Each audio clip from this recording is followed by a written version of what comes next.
সালামু আলাইকুম। Millennium TV US এর পক্ষ থেকে সবাইকে শুভেচ্ছা এবং স্বাগত জানাচ্ছি। আমি Mahfuzur Rahman. Detroit city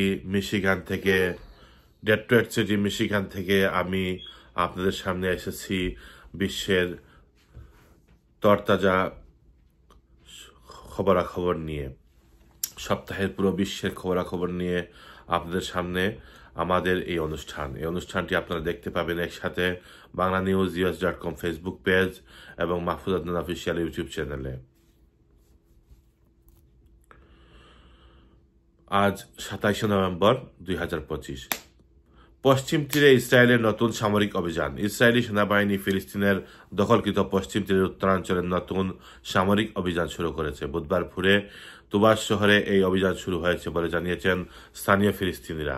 Israeli বাহিনী এক সন্ত্রাস বিরোধী অভিযান হিসেবে দাবি করেছে। ব্রিটিশ বার্তা সংস্থা রয়টার্স এ খবর জানিয়েছে। রাশিয়া ইউক্রেন যুদ্ধ সমঝোতার জন্য সময়সীমা শিথিল করলেন ট্রাম্প। যুদ্ধবন্ধে ওয়াশিংটনে প্রস্তাবিত শান্তি চুক্তি নিয়ে কিয়েভকে আর নির্দিষ্ট কোনো কঠোর সময়সীমা নিচ্ছে না যুক্তরাষ্ট্র। আগামী বৃহস্পতিবারের ডেডলাইন থেকে সরে এসে তিনি জানান, আলোচনায় কিছু অগ্রগতি হলে চুক্তি হবে। ব্রিটিশ বার্তা সংস্থা রয়টার্স এ খবর জানিয়েছে। থ্যাঙ্কসগিভিং এর ছুটিতে ফ্লোরিডা যাওয়ার পথে এয়ারফোর্স ওয়ানে সাংবাদিকদের সঙ্গে কথা বলার সময় ট্রাম্প বলেন, রাশিয়া ও ইউক্রেনের সঙ্গে মার্কিন আলোচকদের আলোচনায় অগ্রগতি হয়েছে। মস্কো কিছু ছাড়ও দিয়েছে, তবে সেসব বিষয়ে তিনি বিস্তারিত কিছু জানাননি। হংকংয়ের একাধিক বহুতল আবাসিক ভবনে ভয়াবহ আগুন, নিহত 4। হংকংয়ের উত্তরাঞ্চলীয় তাইপো জেলায় একটি আবাসিক ভবনে ভয়াবহ অগ্নিকাণ্ডে 4 জনের মৃত্যু হয়েছে। বুধবার বিকেলে ওয়াং ফুক কোর্ট আবাসিক কমপ্লেক্সের একাধিক উচ্চ ভবনে আগুন ছড়িয়ে পড়লে কালো ধোঁয়ায় এলাকা আচ্ছন্ন হয়ে যায়। ব্রিটিশ বার্তা সংস্থা রয়টার্স এ খবর জানিয়েছে। পুলিশের উল্লেখিত তথ্যের বরাত দিয়ে স্থানীয় সরকারি সম্প্রচার মাধ্যম RTHK জানায়, এখনও কয়েকজন মানুষ বহুতল টাওয়ারগুলোর ভেতরে আটকে আছেন। গুরুতর দগ্ধ 2 জনকে হাসপাতালে নেওয়া হয়েছে। ইতালিতে নারী হত্যায় আজীবন কারাদণ্ডের বিধান রেখে পার্লামেন্টে বিল পাস। ইতালির পার্লামেন্ট সর্বসম্মতভাবে নারী হত্যাকে স্বতন্ত্র অপরাধ হিসেবে আইনে অন্তর্ভুক্ত করার পক্ষে ভোট দিয়েছে। এর ফলে লিঙ্গ প্রণোদিত কোনো নারী হত্যাকে সরাসরি আজীবন কারাদণ্ডযোগ্য অপরাধ হিসেবে গণ্য করা হবে। ফেমিসাইড হলো নারী হওয়ার কারণে কাউকে বিদ্বেষমূলকভাবে নিশানা করে হত্যা করা। মঙ্গলবার 25 নভেম্বর আন্তর্জাতিক নারী নির্যাতন প্রতিরোধ দিবসে ইতালির পার্লামেন্টে ফেমিসাইড সংক্রান্ত বিলটি পাশ হয়েছে। ব্রিটিশ সংবাদ মাধ্যম BBC এ খবর জানিয়েছে। বিশ্বের দ্বিতীয় বৃহত্তম জনবহুল শহর জাকার্তা। জাতিসংঘের একটি নতুন প্রতিবেদনে বলা হয়েছে, ইন্দোনেশিয়ার রাজধানী জাকার্তা এখন বিশ্বের সবচেয়ে জনবহুল শহর। সেখানে বাস করছে প্রায় 4,19,00,000 মানুষ। এরপরই রয়েছে বাংলাদেশের রাজধানী ঢাকা, যেখানে জনসংখ্যা প্রায় 3,66,00,000।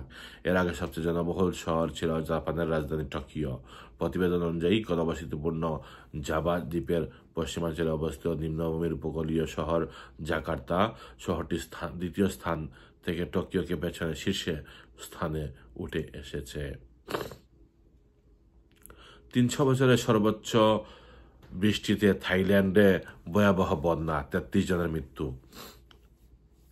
থাইল্যান্ডের বিভিন্ন অঞ্চলে ব্যাপক বৃষ্টিপাতের সৃষ্ট ভয়াবহ বন্যায় অন্তত 33 জনের মৃত্যু হয়েছে। বন্যা পরিস্থিতি মোকাবেলায় কর্তৃপক্ষ সামরিক জাহাজ ও হেলিকপ্টার মোতায়েন করেছে।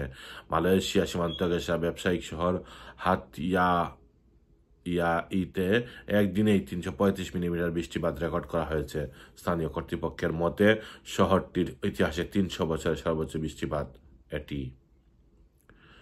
মার্কিন শান্তি পরিকল্পনার সমঝোতা হয়েছে। ইউক্রেন জানিয়েছে, রাশিয়ার সঙ্গে যুদ্ধ শেষ করতে যুক্তরাষ্ট্রের সঙ্গে শান্তি চুক্তি করা বিষয়ে একটি সম্মিলিত বোঝাপড়া হয়েছে। যুদ্ধ বন্ধের গত সপ্তাহে কিয়েভের কাছে 28 দেওয়ার এক পরিকল্পনায় উপস্থাপন করে যুক্তরাষ্ট্র। এই শান্তি পরিকল্পনায় নিয়ে সপ্তাহান্তে জেনেভায় আলোচনায় বসেন মার্কিন ও ইউক্রেনীয় কর্মকর্তারা। সামাজিক যোগাযোগ মাধ্যমে এক পোস্টে মার্কিন প্রেসিডেন্ট ডোনাল্ড ট্রাম্প বলেন, উভয় পক্ষের বাড়তি পরামর্শের ভিত্তিতেই মূল পরিকল্পনাটি আরও সূক্ষ্মভাবে সংশোধন করা হয়েছে। ইউক্রেনের রুশ পরিচয় জোরদারের নির্দেশ পুতিনের। 2022 সালের অভিযানের পর রাশিয়ার অন্তর্ভুক্ত হওয়া ইউক্রেনের অংশগুলিতে রুশ ভাষা ও পরিচয়কে সুসংহত করতে হবে বলে জানিয়েছেন রুশ প্রেসিডেন্ট ভ্লাদিমির পুতিন। মঙ্গলবার 25 নভেম্বর পুতিন স্বাক্ষরিত এবং প্রকাশিত একটি নথিতে একথা বলা হয়েছে। নথিতে উল্লেখ করা হয়, নেদানস্ক, লুহানস্ক, খেরসন ও জপরিজিয়াসহ সংশ্লিষ্ট অঞ্চলগুলিতে রুশ ভাষা ও রুশ পরিচয় সুসংহত করা এখন রাশিয়ার অন্যতম অগ্রাধিকার। ব্রিটিশ বার্তা সংস্থা রয়টার্স এ খবর জানিয়েছে। ব্রাজিলে বলসোনারোকে 27 বছরের কারাদণ্ড শুরুর নির্দেশ। ব্রাজিলের সাবেক প্রেসিডেন্ট জয়ের বলসোনারোকে 27 বছর 3 মাসের কারাদণ্ড ভোগ শুরু করার নির্দেশ দিয়েছে সুপ্রিম কোর্ট। শেষ নির্বাচনে পরাজিত হওয়ার পর অভ্যুত্থানের চক্রান্তের দায়ে তাকে সাজা দেওয়া হয়। মঙ্গলবার 25 নভেম্বর বিচারপতি আলেকজান্দ্রে দে মোরায়েস এ রায় দেন। তিনি বলেন, মামলাটি চূড়ান্ত রায়ে পৌঁছেছে এবং আর কোনো আপিলের সুযোগ নেই। ব্রিটিশ সংবাদ মাধ্যম বিবিসি এ খবর জানিয়েছে। বিজয় দিবসে দিল্লিতে বাংলাদেশের বিশ্বহত্যি শতবর্ষী রাজগুতরা মহারাজা কৃষণ রাজগুতরা, যিনি MK রাজগুতরা নামেই বেশি পরিচিত, স্বাধীন ভারতের ফরেন সার্ভিসের একজন জীবন্ত কিংবদন্তি তিনি। ভারতের প্রথম প্রধানমন্ত্রী জওহরলাল নেহরু থেকে শুরু করে তার কন্যা ইন্দিরা এবং দৌহিত্র রাজীব গান্ধী সবার সঙ্গেই ঘনিষ্ঠ সহযোগী হিসেবে কাজ করেছেন কৃষণ রাজগুতরা। 1985 সালে অবসর নিয়েছেন ভারতের পররাষ্ট্র সচিব হিসেবে। এরদোয়ানের ক্ষমতা নিয়ে মন্তব্য করা সাংবাদিকের 4 বছরের কারাদণ্ড। তুরস্কের প্রেসিডেন্ট রিসেপ তাইয়েপ এরদোয়ানের শাসন নিয়ে মন্তব্যের দায়ে দেশটির প্রখ্যাত এক সাংবাদিককে 4 বছর 2 মাসের কারাদণ্ড দেওয়া হয়েছে। বুধবার তুরস্কের এক আদালত সাংবাদিক ফাতিহ আল তাইলিকে এই কারাদণ্ড দিয়েছেন বলে দেশটির রাষ্ট্রীয় সম্প্রচার মাধ্যম TRT জানিয়েছে। ব্রিটিশ বার্তা সংস্থা রয়টার্সের প্রতিবেদনে বলা হয়েছে, গত 1 বছরে তুরস্কে বিরোধী রাজনীতিবিদদের ওপর ব্যাপক দমন নিপীড়ন চলছে। এর মাঝে সাংবাদিক আল তাইলির বিরুদ্ধে সাজা ঘোষণা করেছেন আদালত। শেখ হাসিনাকে প্রত্যাবর্তনের অনুরোধ পর্যালোচনা করা হচ্ছে। বাংলাদেশের সাবেক প্রধানমন্ত্রী শেখ হাসিনাকে প্রত্যার্পণের বিষয়ে ঢাকার করা অনুরোধ পর্যালোচনা করা দেখা হচ্ছে বলে জানিয়েছে ভারত। বুধবার দেশটির পররাষ্ট্র মন্ত্রণালয়ের মুখপাত্র রণধীর জয়সওয়াল এক সংবাদ ব্রিফিংয়ে এ তথ্য জানিয়েছেন। ডিয়ার ভিউয়ার্স, মিলেনিয়াম টিভির পর্দায় সপ্তাহে পুরো বিশ্বের খবরাখবর নিয়ে মাহফুজ আদনান শো অনুষ্ঠানটি আজ এ পর্যন্তই।